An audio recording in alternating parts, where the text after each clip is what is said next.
Le président russe est arrivé tout à l'heure à Abu Dhabi, sa première sortie depuis que la Cour pénale internationale a émis un mandat d'arrêt contre lui. Il a été accueilli, vous le voyez, avec tous les honneurs, à commencer par la présence sur le tarmac de Mohamed Ben Zayed. Il ira ensuite à Riyad. Ludovic de Foucault, vous nous avez rejoint. Bonjour. Bonjour. Poutine tente là un retour sur la scène internationale en pleine COP. Ça veut dire qu'il a choisi le bon moment, le bon endroit pour tenter de redorer son blason.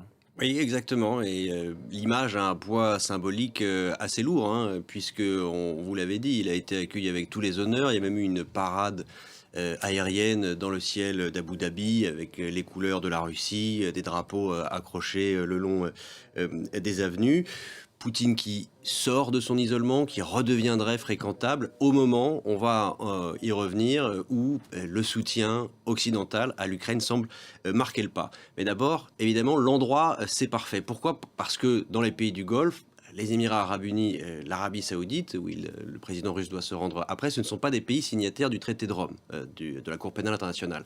Donc le mandat d'arrêt international émis par la Cour pénale internationale à l'encontre de Vladimir Poutine pour crime de guerre, pour les déportations illégales d'enfants ukrainiens, ne va pas s'appliquer là-bas. Donc pour ça, il est tranquille. Et puis l'autre raison qui fait que c'est intéressant pour Vladimir Poutine d'être dans le Golfe aujourd'hui, c'est aussi pour y parler affaires. Depuis le début de la guerre, depuis que des sanctions économiques occidentales frappent la Russie, les liens commerciaux, par exemple, entre la Russie et les Émirats arabes unis, se sont grandement renforcés. Donc Vladimir Poutine est aussi là-bas pour cultiver, pour entretenir cela. Il va aussi probablement parler avec son homologue iranien Ibrahim Raïssi qu'il doit voir demain de moyens de contourner les sanctions internationales, puisque l'Iran est aussi un pays qui est frappé par ces sanctions. Et puis avec MBS, Mohamed Ben Salman, le prince héritier saoudien, qu'il rencontrera aussi, il va probablement parler pétrole.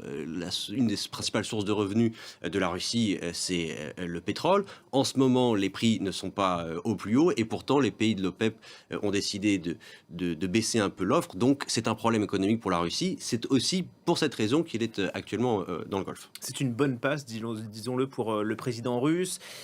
Ici, donc, son retour sur la scène internationale. Sur le terrain militaire, les choses sont plutôt encourageantes pour lui, puisqu'il a l'avantage, même si c'est encore un avantage minime. Et les Ukrainiens, eux, attendent, je le disais, le soutien occidental, là, qui a du plomb dans l'aile. Voilà, c'est ça. Donc le moment est parfait pour Vladimir Poutine, pour occuper les écrans, pour se racheter une respectabilité, que ce soit aux États-Unis ou en Europe.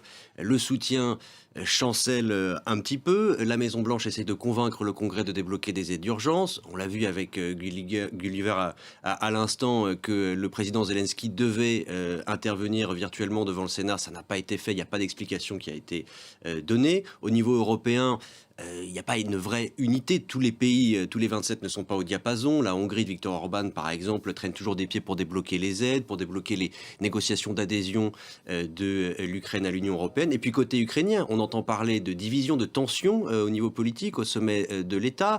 Au niveau militaire, la grande contre-offensive lancée en juin n'a pas donné de très bons résultats. Elle a même largement échoué. Donc effectivement, les positions semblent quelque peu figées. Et le monde semble aussi regarder de plus en plus vers Israël. Exactement. Donc il y a tout un contexte qui fait qu'on sent poindre du côté des alliés occidentaux de l'Ukraine une certaine lassitude. Je vais vous citer un haut responsable militaire européen en poste à l'OTAN. Il était interrogé par l'AFP, c'est dans une dépêche. Il faut maintenant, dit-il, gérer Zelensky, le faire revenir de sa posture un peu jusqu'au boutiste. Personne ne dit ça officiellement, mais je pense que c'est quand même un peu ce qui se prépare. Fin de citation. Donc vous voyez que tout semble jouer en faveur d'un statu quo. Probablement, on peut le dire, on peut le penser jusqu'aux élections américaines l'année prochaine. Et d'ici là, on peut s'attendre à ce que Vladimir Poutine cherche, comme il le fait aujourd'hui dans le Golfe, à se normaliser. Et ça inquiète évidemment les Ukrainiens qui ont peur d'être lâchés.